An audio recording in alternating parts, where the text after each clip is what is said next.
Parliament حملہ case, وزیر اعظم عمران خان بری، عوامی تحریک کا ایک کارکن مبشر علی بھی بری۔ شاہ محمود قریشی، جہانگیر ترین، علیم خان، شفقت محمود سمیت تمام ملزمان فرد جرم کے لیے طلب۔ طاہر القادری بدستور اشتہاری۔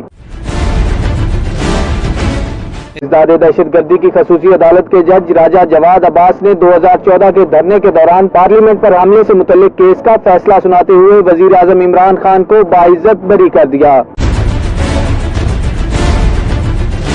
اس کیس میں سرکاری وکیل کی جانب سے بھی عمران خان کو بری کرنے کی درخواست کی حمایت کی گئی تھی۔ عدالت نے پی ٹی وی حملہ کیس پر 12 نومبر تک مزید دلائل طلب کر رکھے ہیں۔